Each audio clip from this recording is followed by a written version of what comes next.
Timor-Leste, also known as East, is one of those rare countries that feels like a secret even in 2026. A place many people have heard the name of, but know almost nothing about. And that mystery alone makes it one of the most fascinating destinations in Asia, located on the eastern half of the island of Timor. This small nation sits between Indonesia and Australia, yet culturally, historically, and emotionally, it feels like a world of its own. One of the most mind-blowing facts about Timor-Leste is that it is one of the youngest countries on Earth, gaining full independence only in 2002 after centuries of Portuguese rule and a long, painful occupation. This recent birth as a nation shapes everything you see here, from politics to architecture to the strong sense of national pride that locals carry in their daily lives. Another unique feature is the language system. Timor-Leste officially recognizes two national languages, Tidam and Portuguese, while English and Indonesian are widely understood, making it surprisingly accessible for international travelers. Tidam itself is a fascinating blend, carrying native Austronesian roots mixed with Portuguese vocabulary, which reflects the layered history of the country. When you walk through the streets of Dili, the capital city, you hear multiple languages in a single conversation, a living reminder of how this nation bridges Asia, Europe, and the Pacific. From a design perspective, even street signs and government buildings show this dual identity, often written in Portuguese-style typography while surrounded by Southeast Asian urban chaos. One of the most shocking facts for travelers is how untouched Timor-Leste remains. While much of Asia has been reshaped by mass tourism, mega resorts, and overdevelopment, Timor-Leste feels like Southeast Asia several decades ago. The beaches are empty, the mountains are wild, and infrastructure is still developing. Roads wind through dramatic landscapes, sometimes smooth, sometimes rough, which adds to the raw adventure feeling. From a performance point of view as a travel destination, this means Timor-Leste is not about luxury, speed, or convenience, but about authenticity, patience, and immersion. Travel here performs best for explorers, documentarians, divers, and cultural travelers, rather than casual vacationers. Speaking of diving, Timor-Leste is considered one of the best yet least known dive destinations in the world. The waters surrounding the country sit within the Coral Triangle, an area known for having the highest marine biodiversity on the planet. Divers regularly report seeing untouched coral reefs, massive schools of fish, dolphins, and even whales close to shore. What makes this truly mind-blowing is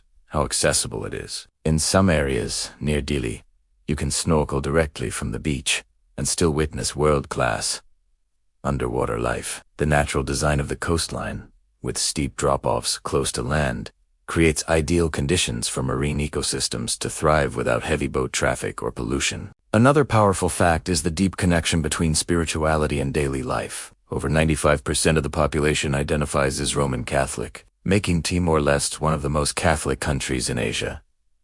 This is unusual in a region dominated by Islam, Buddhism, and Hinduism. Churches are not just religious centers, but social hubs, community shelters, and symbols of resistance from the occupation era. Large statues, such as Cristo Rey, overlooking Dili, reflect both faith and national identity. The design elements of churches often mix European Catholic styles with local materials and symbolism, creating architecture that feels familiar yet distinct. The resilience of the Timorese people is one of the most emotional facts you can experience here. Nearly every family has a story connected to the independence struggle. Museums, monuments, and even casual conversations reveal how deeply the past is woven into the present. From a storytelling perspective, Timor-Leste performs incredibly strongly as a documentary subject because history is not hidden in textbooks but alive in people's memories.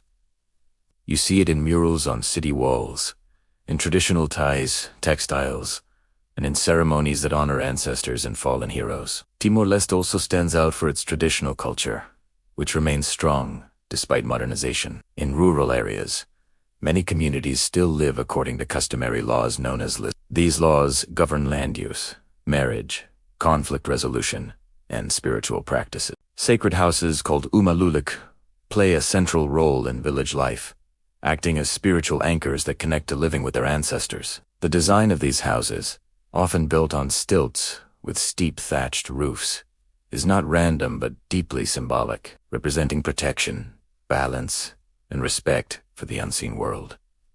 Food in Timor-Leste is another surprising element. While simple at first glance, the cuisine reflects a blend of Southeast Asian flavors, Portuguese influence, and local ingredients. Rice, corn, cassava, and sweet potatoes are staples, often paired with grilled fish, spicy sauces, and leafy greens. Coffee deserves special mention.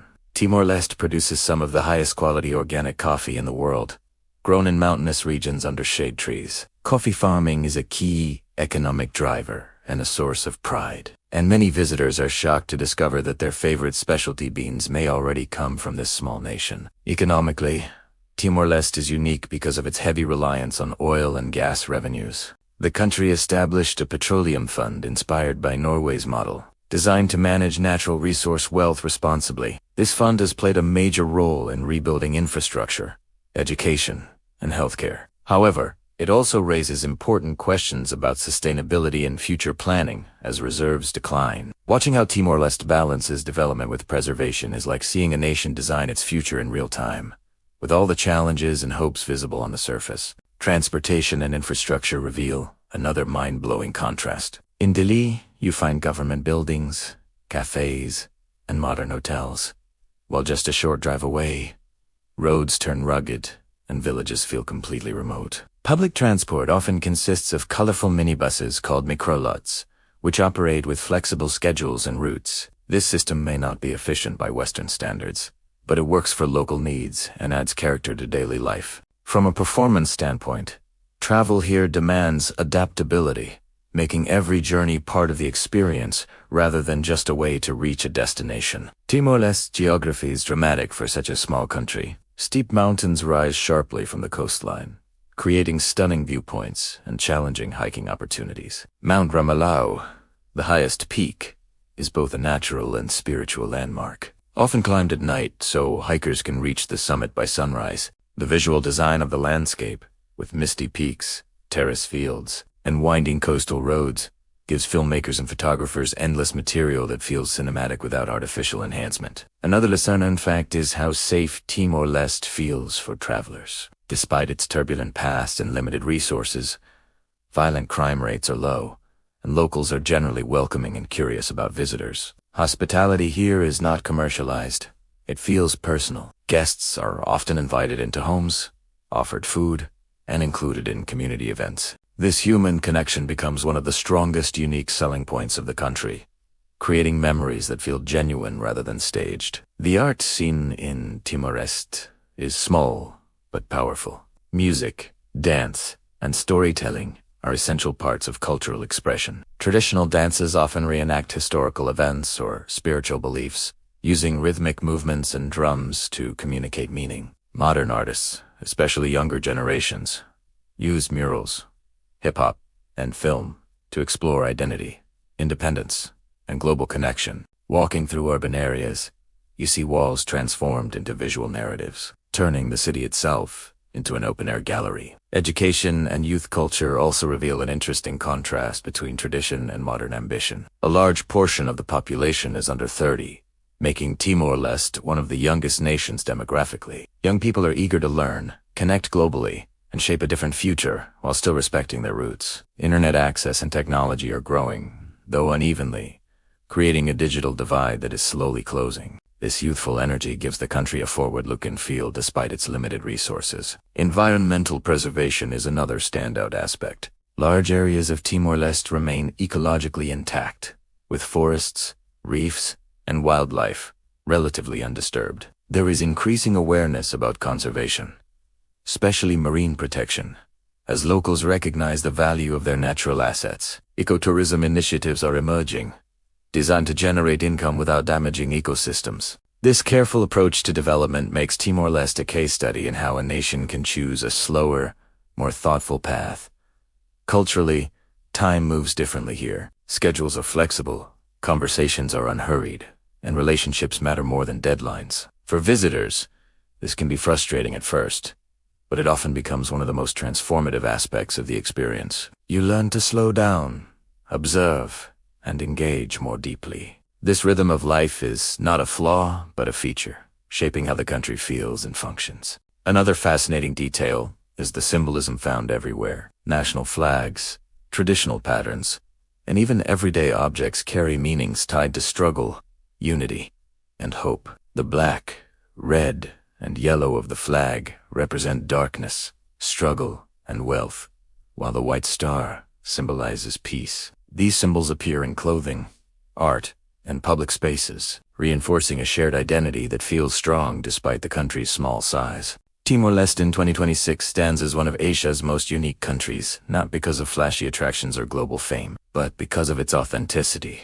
resilience, and raw beauty. It offers a rare chance to witness a nation still defining itself, where culture, nature, and history are not packaged for tourists but lived every day, where every road, reef, mountain, and conversation reveals another layer of a country that continues to surprise, challenge expectations, and quietly exist just beyond the spotlight of mainstream travel documentaries, waiting to be understood rather than consumed.